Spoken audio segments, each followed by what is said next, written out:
When Ukrainian drones ripped through the skies toward a Russian weapons plant, no one expected what came next. In seconds, radar screens flickered, then went black. The night lit up with fire, smoke, and confusion. What began as a single precision strike turned into a chain reaction that would send shockwaves across command centers hundreds of kilometers away.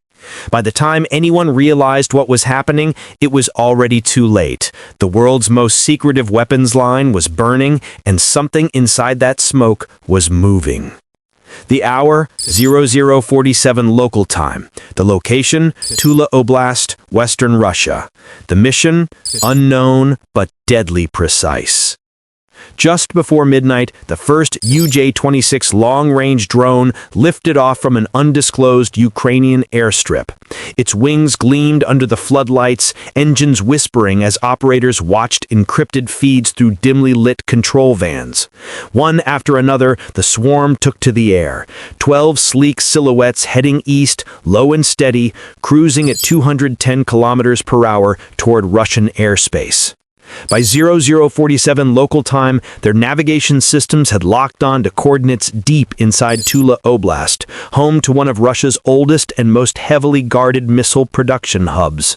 On the ground, the Pantsir S-1 defense batteries scanned for intruders, but the drones slipped through radar shadows like ghosts. Inside command bunkers, Ukrainian UAV operators whispered over static-filled comms. Each drone carried R-17 high-explosive fragmentation payloads, primed to detonate on impact. The tension was palpable. If even one unit lost signal, the mission's secrecy would collapse. At 01:05, civilians in Tula awoke to the first alarm sirens. Red lights strobed against windows as a roar tore through the night sky. Seconds later, explosions cracked across the industrial perimeter. Shockwaves rolled through nearby neighborhoods, rattling glass and setting off car alarms. A second blast followed, larger this time. Fuel depots caught fire, sending pillars of flame several stories high. The factory silhouette vanished behind a curtain of smoke and molten sparks. From space, satellites captured a bloom of light expanding over the coordinates like a white-hot flower. But amid the chaos, one feed caught something strange, a shape moving through the fire, almost mechanical, not yet destroyed. But what the cameras caught next wasn't just fire, something else was moving in the smoke. Within minutes of the first explosion, confusion rippled through Russian command posts along the Tula-Ryazan corridor. At 01:10 local time, radar operators at a 106th Airborne Division signal station stared in disbelief. Their screens had gone blank. Entire grids disappeared, as if the skies themselves had vanished. Attempts to reboot the Kostu E2 radar arrays failed instantly. A low pulsing frequency, unknown and erratic, jammed every communication channel. It wasn't noise, it was targeted interference. Engineers tried rerouting power through auxiliary circuits, only to find that guidance processors were overheating, their capacitors burned out. By 01:20, regional headquarters attempted to contact the local Pantsir S-1 units for air defense status. No response. Even landline relays went dead. For 40 long kilometers, the Russian radar network had gone dark. One operator, working from a secondary monitoring site, caught a brief flicker, something moving fast across the lower airband, but the return signal distorted beyond recognition, showing multiple echoes. Was it more drones or decoys? Meanwhile, across the border, Ukrainian analysts were receiving confirmation the blackout was total. Their cyber warfare team, running through satellite relays, had unleashed a synchronized electronic payload timed precisely with the first impact. While Russian eyes were blinded, data streams flooded Kyiv's servers, proof of a successful electronic penetration. As command center scrambled for answers, a single question began circulating through encrypted Russian channels. Had Ukraine just struck, or had they taken the war digital? By 2 o'clock local time, the night sky over Tula Armament Industrial Zone was a living inferno. Fire crews, Emercom brigades, and military response units raced through debris-strewn roads, sirens echoing off the metallic ruins. The heat was brutal. melting street signs and buckling the asphalt beneath their tires. Ammunition bunkers continued to detonate in sequence, each explosion scattering shards of casing across hundreds of meters. From orbit, satellite reconnaissance confirmed what first responders already knew. The factory's central assembly bay, where Iskander and ballistic missile components were produced, had been annihilated. The roof was gone, the walls shredded by a blast that created an 800-meter radius of total destruction. But analysts in Kyiv noticed something else in the infrared feed. The strike hadn't just leveled production lines, it had vaporized an annex still under construction. That section was marked for hypersonic glide vehicle testing, part of Russia's next-generation missile program. Someone had deliberately aimed for it. Then came an intercepted call, panicked, barely audible. A captured engineer reported the loss of experimental payload cores and pleaded for evacuation. Intelligence officers realized the strike's objective wasn't random. It had neutralized a secret weapons upgrade long before it could reach the battlefield. By dawn, Mi-8 helicopters circled overhead, dropping containment foam and radiation monitors. Military police sealed off the area, keeping reporters and even local authorities at bay. Smoke still billowed through the early light as trucks carried away twisted metal and fragments of classified equipment.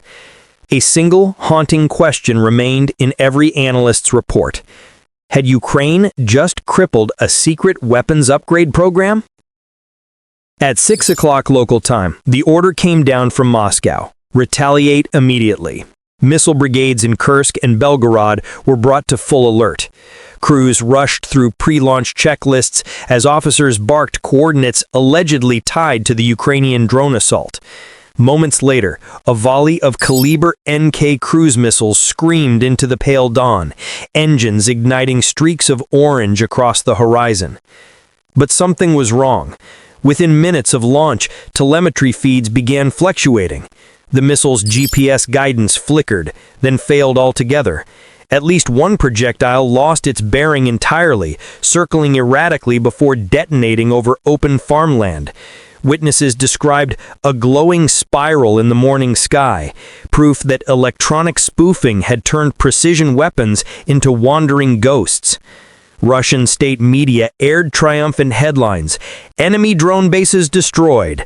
Yet open-source analysts were already dissecting satellite images showing no visible damage near Dnipro, where the strikes had allegedly hit. Instead, they found empty plains, fake airfields with dummy aircraft made of canvas and aluminum frames.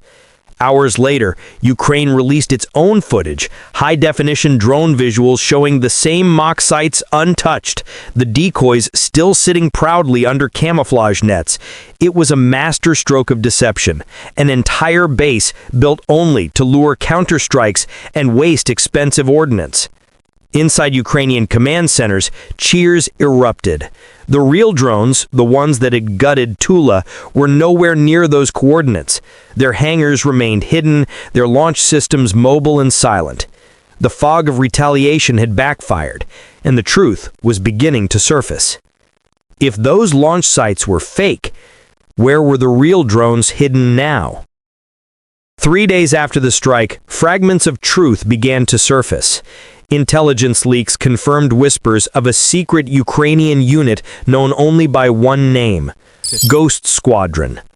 Operating deep under encrypted networks, this team didn't fly drones by joystick or sightline. They commanded them through a web of Starlink relays stretching across hundreds of kilometers. Each drone, equipped with AI-driven terrain mapping, flew autonomously at treetop level, recalculating routes in real time to evade radar and jamming. No single operator could control them all. The system itself made decisions, adapting mid-air to counter interference.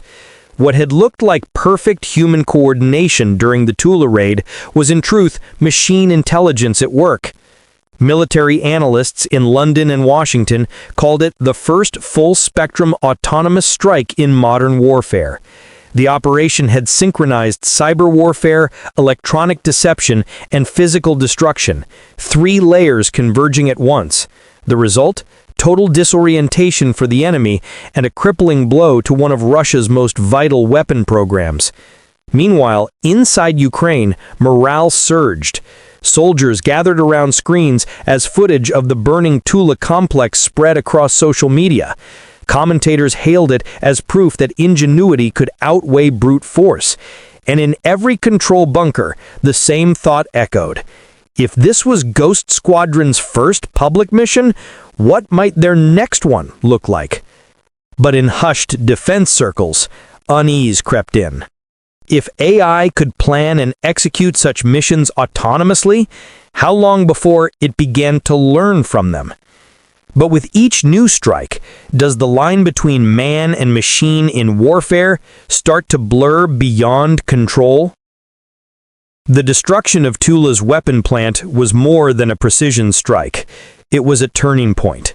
It proved that wars are no longer decided by the loudest guns or the fastest jets, but by the quiet intelligence of machines and the humans bold enough to wield them.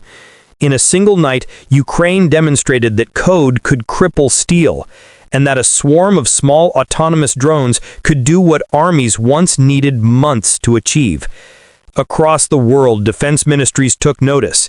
Analysts called it the Tula Doctrine, a symbol of warfare's new frontier, fought in data streams and silent skies.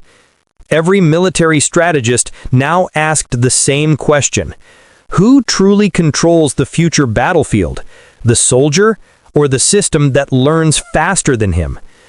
Subscribe for more high-stakes military debriefs as we uncover how the next front in drone warfare is already taking shape. Speed, precision, silence. This is the war of tomorrow.